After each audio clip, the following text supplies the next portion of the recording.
Pride international school Siwan के students का एक तारीखी सफर नालंदा और राजगीर के नाम। आदाब नाजरीन, आजाद नेशनलिज्म में आपका खैर मकदम है। मैं हूं आपका मेजबान सिराज नदवी, हाजिर हूं मैं आज की अहम खबर के साथ।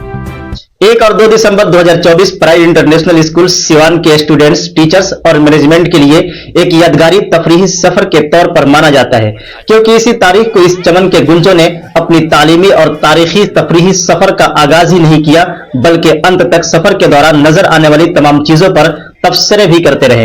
यहां तक कि यह कारवां राजगीर जा पहुंचा और फिर उन तमाम चीजों को खुद अपनी आंखों से देखा और एक एक करके राजगीर के पहाड़ियों की चोटियों की सैर की और फिर वहां से रोपवे के द्वारा आसपास की चीजों को नजारा करते हुए नीचे आ गए। ये मुझे बहुत अच्छा लगा है। यहाँ पे बहुत सारे फन हुए। यहाँ पे हम घूमने गए, टेम्पल शांति स्तूपा पे गया, और ये रोपवे पे मैं कहूँगा कि हर एक आदमी जो भी राजगीर आए वो रोपवे पे जरूर घूमने आए। बहुत अच्छा लग रहा है और मैं चाहता हूँ कि दूसरे स्कूल के बच्चे भी इस रोपवे का मजा लें। मैसेज यही देंगे कि राजगीर आप लोग आए और इसके आनंद उठाए। और उसके बाद इल्म व दानिश का यह कारवां मुसलसल अपने सफर जारी रखते हुए नालंदा यूनिवर्सिटी जा पहुंचा और फिर प्राइड इंटरनेशनल स्कूल के प्रिंसिपल मुसद्दिक आरिफ ने अपने बच्चों की नॉलेज को इंक्रीज करने के लिए संतोष कुमार सर जैसे जानकार गाइड को रखा, जिन्होंने पूरी तफसील और विस्तार पूर्वक अंदाज में वहां की एक एक जगह से आगाह किया। आइए सुनते हैं खुद उनकी जुबानी। वेलकम से हो और मैं आपका गाइड हूँ। I am your guide for today और मेरा नाम संतोष कुमार है। तो पहले मैं आपको नालंदा की एक्सोट विश्वविद्यालय को आप देखने आए हैं। इस नालंदा का जो इतिहास है वो 6ठी शताब्दी ईसा पूर्व से शुरू होती है, कि ईसा से करीब 600 साल पहले और आज से करीब 2600 साल पहले यहाँ एक आम का बगीचा था, जैसा बौद्ध ग्रंथों में लिखा है।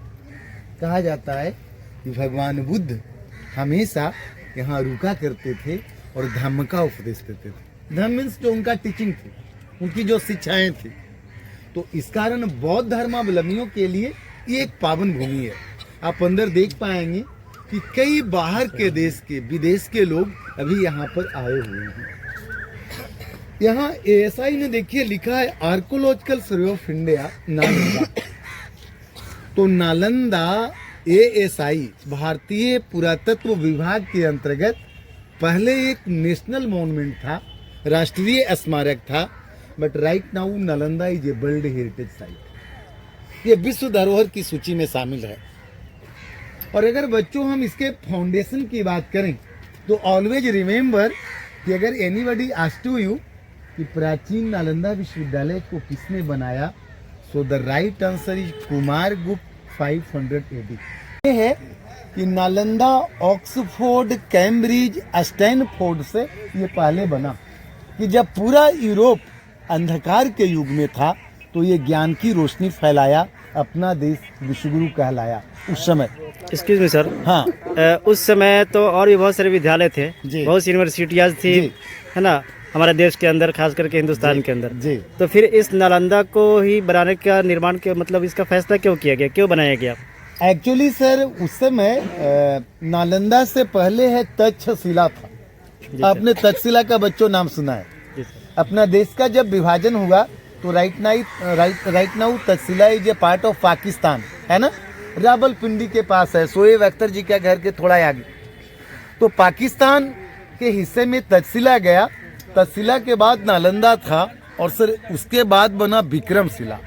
और नालंदा को बनाने का एक बड़ा कारण ये था कि यहाँ बुद्ध का एक प्रिय शिष्य सारिपुत्र, यहाँ उनका जन्म हुआ था और निर्वाण सर हुआ था। तो सारिपुत्र का जन्म और निर्वाण की भूमि होने के चलते नालंदा में ये बौद्ध विहार बनाया गया। आगे आप बोर्ड में लिखा देखेंगे नालंदा महाविहार। तो बेसिकली ये एक बौद्ध विहार था और बुद्ध की शिक्षाओं को यहाँ पढ़ाया और सिखाया जाता था मुख्यतः। लेकिन 1200 ईस्वी आते आते ऑलमोस्ट 9th सेंचुरी से ही नालंदा का महत्व धीरे धीरे घटता जा रहा था। कुछ नया यूनिवर्सिटी हो गया था। यहाँ से आगे बिहार शरीफ है।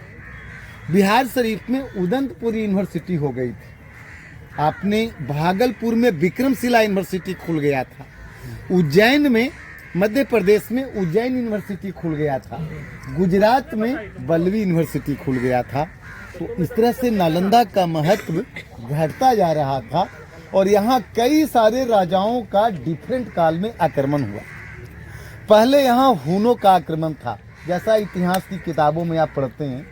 जो हून थे वो मंगोलिया की ओर से आए, सेंट्रल चाइना से, आज का मंगोलिया देश। उस समय इसे हर्षवर्धन राजा ने इसको नष्ट कर दिया, हर्षवर्धन राजा ने इसको रीस्टोर कर दिया था हूनों के आक्रमण के बाद। फिर गौड़ राजाओं का आक्रमण था, जो शशांक डायनेस्टी का हिंदू राजा थे, वो बंगाल की ओर से थे, उनका भी यहाँ आक्रमण हुआ। और 1200 ईस्वी में, जैसा कि ASI ने लिखा है, यहाँ कुतुबुद्दीन ऐबक का सेनापति बख्तियार खिलजी का भी आक्रमण रहा। इस तरह से नेचुरल कलामिटी भी रहा, प्राकृतिक आपदाएं भी रही। और जब ये नष्ट हुआ तो आसपास के लोगों ने इसकी ईंटों को, लकड़ियों को, स्टोन्स को लोग चुरा कर ले गए और देखभाल के अभाव में ये पूरा एरिया एक खंडहर नुमा हो गया। कि धीरे धीरे सॉइल इरोजन होता चला गया कि अगर आप किसी घर को अगर आप साफ सफाई नहीं करें तो वो बिल्डिंग में नया घास मिट्टी जम जाएगा और ये माउंड जैसा, टीला जैसा हो गया। आपने यहाँ से आगे तक कुछ फोटोग्राफ देखा होगा, है ना? ये सारा फोटोग्राफ खुदाई से पहले का है या खुदाई के क्रम का है।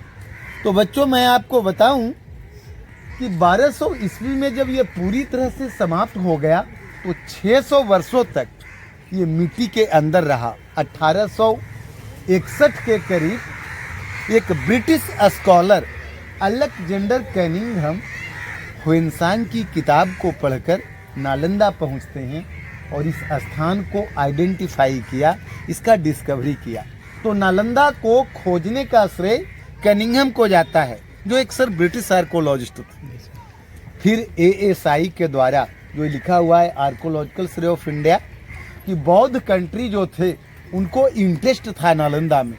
तो जैसे ही बौद्ध कंट्री के देश के लोगों को ये पता चला कि नालंदा मिल गया, उनके मन में बड़ा उत्सुकता हुआ और यहाँ खुदाई का कार्य फिर ब्रिटिश लोगों ने 1915 में शुरू किया, जो 1937 तक चला।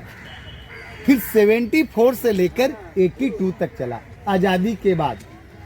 तो अगर आप आर्कोलॉजिस्ट की हम बात करें तो इंडियन आर्कोलॉजिस्ट में राखल दास बनर्जी, दयाराम साहनी, फिर विदेशी आर्कोलॉजिस्ट में कीटो, स्पूनर, AM ब्रॉडले, इन लोगों के नेतृत्व में खुदाई का कार्य हुआ और अभी 1 स्क्वायर किलोमीटर को डिग आउट किया गया है, खुदाई करके निकाला गया है। अंदर में आप देख पाएंगे कि वहाँ पर एक और हॉस्टल की लाइन है, जहाँ बच्चों का रहने और पढ़ने की जगह, गुरुकुल जैसा। दूसरी ओर टेम्पल की लाइन है, प्रार्थना का, जो मंदिरों का जगह। क्योंकि नालंदा एक इंटेलेक्चुअल सेंटर था कि यहाँ डिफरेंट सब्जेक्ट तो पढ़ाया जाता था, लेकिन बौद्ध धर्म में ये लोग पूजा में साथ ही साथ है जो चांटिंग में किसमें ज़्यादा विश्वास करते थे। ये आज का जो मॉडर्न यूनिवर्सिटी है उससे थोड़ा अलग था, ये स्पिरिचुअल नॉलेज जैसा था, खासकर बौद्ध धर्म का। तो आप अंदर देखेंगे कि दूसरी ओर मंदिरों की लाइन और ग्रेनरी सेल मिला है, खुदाई के क्रम में अनाज रखने का, स्मेल्टिंग का जो फर्नेस होता था, चूल्हा होता था, धातु डालने का, मेटल कास्टिंग टाउट हियर, खाना पकाने का चूल्हा है। तो इन तमाम चीज़ों को आपको अंदर मैं दिखा पाऊंगा, समझा पाऊंगा, है ना? Thank you. वो देखा, अब एक चैत्य के सामने है, टेम्पल के सामने है। इसका जो पाली भाषा में अभी आप डिफरेंट लैंग्वेज है अपने देश में, लेकिन उस समय नालंदा की जो भाषा थी ना, बुद्ध ने तो पाली में उपदेश दिया, लेकिन नालंदा का जो मीडियम ऑफ इंस्ट्रक्शन था संस्कृत था। संस्कृत, ये Sanskrit was the dominant language of Nalanda. और बुद्ध ने पाली में मंदिर को चैत्य कहते हैं, टेम्पल को चैत्य कहा जाता है। तो एक चैत्य के सामने है, ये सामने आप देख रहे हैं ना, ये भी एक टेम्पल है, भी एक बगल में एक टेम्पल है, मंदिर है। इस मंदिर के अंदर में स्टैचू होता था, ज्यादातर भगवान बुद्ध का। और ये जो आप देख रहे हैं गोल गोल, आपके दिमाग में आएगा, इसीलिए मैं लेकर आया हूं। ये भाई गोल गोल क्या बना हुआ है ना? आपके मन में कौतूहल है, जिज्ञासा है, क्यूरियोसिटी है, ये गोल गोल क्या है? सोशल साइंस में आप पढ़िएगा, भोटिव स्तूपा, VOTIV, भोटिव। तो भोटिव का मतलब है ऑफरिंग स्तूपा। स्तूप क्या है? तो आगे की क्लास में आप पढ़े। स्तूप एक बौद्ध धर्म का टर्म है। Stupa is a Buddhist term. मृत्यु के बाद बौद्ध धर्म में लोग हैं जो अस्थियों के ऊपर स्तूप बनाते। कई सारे बच्चे यहाँ पढ़ने आए और यहाँ उनका निर्वाण हो गया। They became the teacher of Nalanda also. घर भी वापस नहीं लौटे। तो उन महान लोगों की याद में, स्कॉलर की याद में ये सब स्तूप बना हुआ है। यानी एक तरह का डिवोशन के रूप में है, एक तरह का है जो श्रद्धा पूर्वक बनाया गया। तो कुछ ईंटों का देख रहे हैं बना हुआ है, गोल होता था या कभी कभी बेलनाकार होता था। ये स्टोन का बना देख रहे हैं ना? इसमें बुद्ध की लाइफ स्टोरी को दिखाया गया है। यहाँ बुद्ध का देखिए टीचिंग पोज है। हाँ बुद्ध, अच्छा चलेंगे, आपको डोंट वरी, हम लोग हो जाएगा। बुद्ध ने अपना पहला उपदेश कहाँ दिया पता है आपको? पढ़िएगा हिस्ट्री में, सारनाथ। बुद्ध को ज्ञान कहाँ मिला था? आज बुद्ध की जगह पर हम लोग घूम रहे हैं। 4 चीजें मैं आपको बता दूं, याद रखिएगा। बुद्ध का जन्म हुआ लुम्बिनी में। लुम्बिनी नेपाल की तराई में है। बोध गया में उनको इनलाइटमेंट मिला, ज्ञान मिला। सारनाथ में पहला उपदेश दिए और कुशीनगर जो गोरखपुर के पास है, उनका निर्वाण हो गया, मृत्यु हो गया 80 बरस की अवस्था में। तो ये उनके लाइफ स्टोरी को दिखाया गया।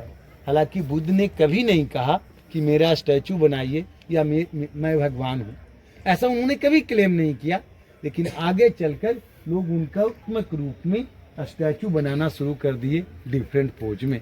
तो इस तरह से ये सारा स्टैचू बना हुआ है। हाँ, वो जो है कुर्सी जैसा दिखता है, लेकिन एक तरफ का पार्ट इसका टूट गया है, वो भी गोलाकार था। That is looking like a throne. और वो जो स्ट्रक्चर है ना, वो मेन स्तूपा है। तो पहले वहां चलिए, फिर हमको चलना है। यहाँ आपको मैं 2 बार का यानी कि है जो पार्ट दिखा रहा हूँ। ऊपर जो आपने देखा है ना, आप जहाँ हैं सेकंड फेज वाले कंस्ट्रक्शन पर हैं। यानी नालंदा का जो निर्माण है ना, जो कई बार में हुआ है, वन ओवर अदर। शुरू में देखिए, ये था क्लासरूम का लेवल, ये बच्चों क्लासरूम होता था। जैसे घर आपका है ना, कि पहले आदमी का घर जब नीचा होता है तो समय के साथ उसको यानी कि है 50-100 साल में, कि जब पानी नहीं निकल रहा हो तो उसको ग्रेजुअली रेज्ड कर देते हैं, उठा देते हैं। सेकंड फेज में यहाँ कम्युनिटी किचन हो गया। पहले बच्चों ये क्लासरूम था और ये गुरुजी का स्टेज था। ये पोडियम है जैसे आपके स्कूल में होता है। यहाँ एक जमाने में ये डैश था कि professor use to address from here and students use to sit there, खुली आंगन में। लेकिन यहाँ आपने किचन देखा कि कुछ समय के बाद जब क्लासरूम का काम समाप्त हो गया तो उन्होंने इसको भर के, ये फर्श इसको ढक करके वहां तक फैला हुआ था कि ये पूरा area it became a community kitchen centre in the second phase of construction. Understood? समझ गए ना? और ये देखिए, ये दोनों तरफ टेम्पल होता था। ये जो आप देख रहे हैं ना, ऐसा आकृति, ये टेम्पल था। और वो देखिए एक कुएं का जी। Students use to sit on the floor on the classroom on the courtyard. The class will be below. That was the level of the classroom, but sir later period it became the community kitchen center, just raised over here. So you know, just बच्चों you can understand about Nalanda, the original construction started in Gupta dynasty, but the process of its rebuilding was continuous up to the declined age of Nalanda. कि start तो गुप्त काल में हुआ 5वीं शताब्दी में, but time to time it was यानी कि again reconstructed again and again, and according to his convenience they change in the plan. तो मैं आपको बताऊं कि आपने कुआं को देखा, यहाँ किचन को देखा, चाहे वो खाना पकाने का काम हो, चाहे वो कपड़े धोने का काम हो, चाहे वो फर्श की सफाई का काम हो, students use to do himself. This was the glory of Nalanda. This was the tradition of Nalanda. There was no any servant, there was no any maid. जी बिल्कुल, of course sir. And still in Japan, if you we should be learn from Japanese कि you know अभी Japan में ये सारा काम बच्चे खुद किया करते हैं 14 बरस तक. कि दे क्लीन द यानी कि classroom, they do all the work in the student life himself. This was the tradition of old Nalanda. तो बच्चों यहाँ से from here we can go to see a temple. Then I will show you stupa. ये स्तूपा समझ में आएगा, चैत्य समझ में आएगा, और सोशल साइंस में आप पढ़िएगा आगे कि स्तूपा क्या होता है, भोटिव स्तूपा क्या होता है, चैत्य क्या होता है. So further I will show U a lot of original statue of Buddha and Bodhisattva. इसका है जो आक्रमणकारी, यानी कि वो आक्रमण करते रहे कि वो लूटपाट के दृष्टिकोण से. और ये खुदाई की गई, ये जो है ना विजन, इसके और भी नीचे था, इसके और भी नीचे था. Still so many thing is underground. तो चलिए पहले दिखाएं मेन में. जो बच्चों हम लोग हैं ना, एक बड़े से हॉस्टल में आप आए हैं देखने के लिए. मैं प्लान मैप पर यहाँ कुछ लोग जमा थे, तो हम लोग बाद में कवर कर लेंगे. ये इस कैंपस में अगर आप नजरें चारों तरफ दौड़ाइए, ये सारा देखिए कमरा है. ये जो आप देख रहे हैं ना, ये सारे रूम्स नजर आ रहे हैं. इसको सेल कहा गया कि this was the cell of monastery, है ना. कि ये स्टूडेंट्स के रहने का देखिए रूम्स होता था.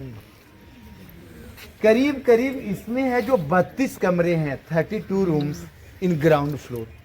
और ये मल्टी स्टोरेज, सीढ़ियां भी मिली है खुदाई के क्रम में.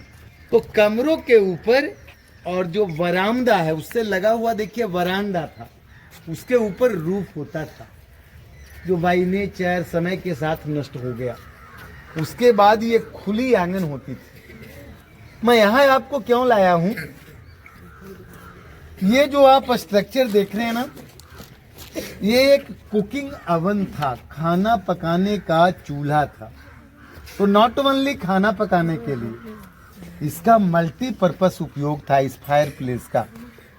आप जली हुई ईंटें देख रहे हैं अंदर में ना, कि अगर पहले जब गांवों में खाना बनाया जाता था, कि अगर गांवों में भोज होता था, तो वो लोग इसी तरह का ईंटों का या मिट्टी में गड्ढा खोद करके वो बना देते थे है जो स्ट्रक्चर, और ऐसा ही बर्तन रखा जाता था.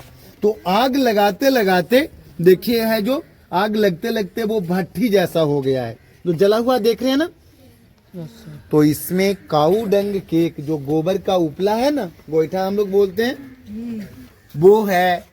फिर है जो चारकोल जो है, कोयला है, वो डाला जाता था फ्यूल के तौर पर, और ये फ्लेम निकलता था, इस पर पॉट रखा करते थे. तो सामूहिक भोजन बनाने के साथ साथ इसका उपयोग प्रयोगशाला के लिए भी था. मेटल कास्टिंग भी सिखाया जाता था, कि ब्रॉन्ज का, कॉपर और टीन को मिलाकर वो लोग ब्रॉन्ज का स्टैचू कई बार बना पाते थे. तो नालंदा में ये स्मेल्टिंग फर्नेस जैसा भी होगा, खाना पकाने का भी, या प्रयोगशाला में अगर आप साइंस के लैब में जाएं तो केमिस्ट्री में लैब में चूल्हे की जरूरत पड़ता है ना, तो उसका भी उपयोग होता होगा. जलाने के लिए किस चीज का उपयोग किया जाता था? चारकोल जो है ना, कोयला. कैसे आग जलाया जाता था? वो साथ में वुडन के साथ चारकोल डाल देता था. आप पहले देखे हैं घर में, कभी देखे हैं कि पहले जो है ना काऊ डंग केक जो है ना, गोईठा होता है ना, तो लोग नीचे डाल देते हैं, उसको सुलगा देते हैं. ऊपर से है जो कोयला डाल दिया जाता है, छोटा छोटा कोयला, वो फ्लेम पूरा गर्म हो जाता है, और वो खाना बनाने तक इनफ एनर्जी, ऊर्जा पैदा करता है. या तो जस्ट यानी कि फॉर द यानी कि you know the coal and cow dung cake, that was the यानी कि सोर्स ऑफ यानी कि energy. Okay, just for first what is used, या जस्ट यानी कि they used to burn for यानी कि यू नो सर, यानी कि काऊ डंग केक, कोल एंड यानी कि सम wooden wooden things for make a for the burn. Okay, I understood. For the burn, yeah. You know the यानी कि you know sir कि जो the fire invention is earlier. Nalanda ये जो मान ली यानी कि 500 यानी कि it was built around 500 AD. So आग का जो आविष्कार है ना, the invention of fire is so earlier. thousand years ago, peoples in the Adim Yug, you know, people used to live in the jungles. They know how to यानी कि make a fire, how to fire, friction of the stones, friction of the woodens. But that time, sir, in Nalanda, they were so advanced. The history of Nalanda is only 1500 years old, so they were very advanced peoples. At that time. If you go to see the nearby museum, right now museum is closed, but there is very nice collection of different यानी कि statue, you know, different यानी कि equipments. So they were so they used to यानी कि just यानी कि make a fire by यानी कि some यानी कि device and something यानी कि like दिया सलाई matchbox and some things they used to make यानी कि fire. So that's very easy. In the whole world it was ji. the most तो बच्चों developed. यहाँ देखिए चीज को देखा, अब क्लासरूम में लेक्चर स्टेज देखिए, दोनों पार्ट यहाँ नजर आएंगे, आप लोग यहीं रहिए।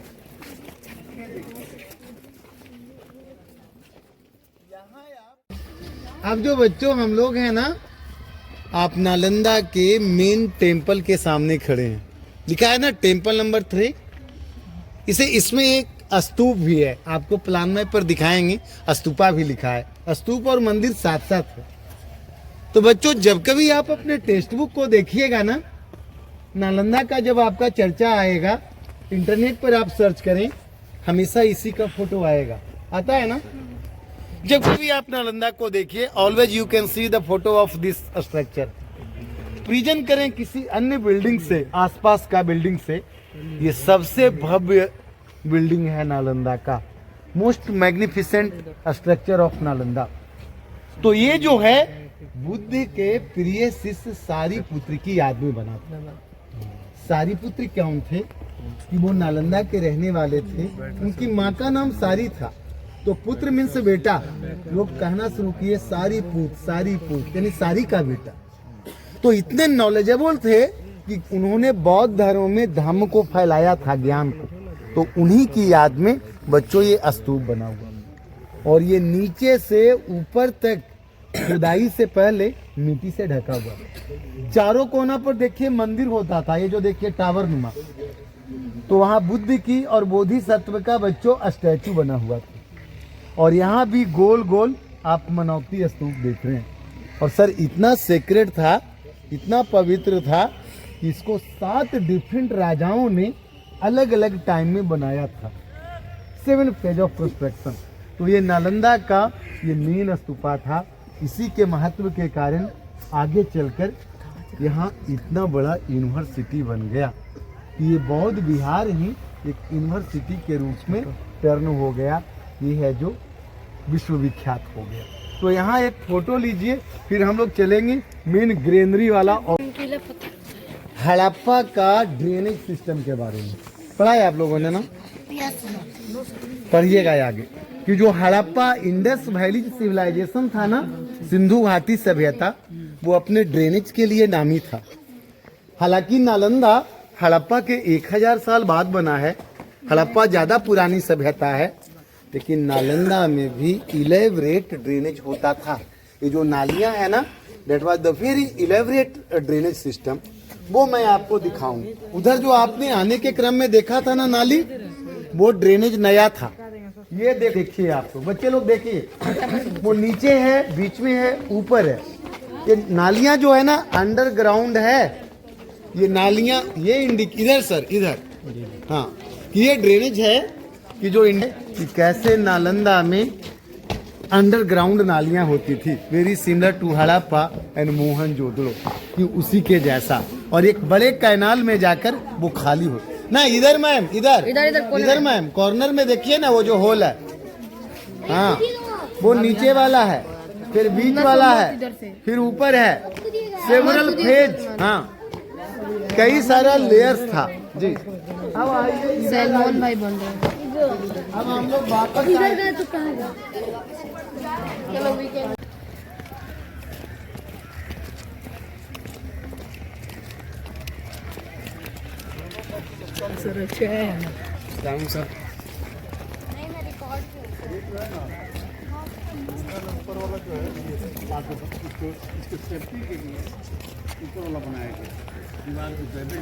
इस तरह प्राइड इंटरनेशनल स्कूल सिवान के स्टूडेंट्स ने अपनी तालीमी तफरीही सफर का इख्तिताम किया। तमाम छोटी बड़ी खबरों के लिए बने रहे हमारे साथ और हमारे YouTube चैनल आजाद नेशनल न्यूज को लाइक, सब्सक्राइब, शेयर जरूर करें। साथ ही हमारे Facebook पेज को फॉलो, लाइक और शेयर करना न भूलें।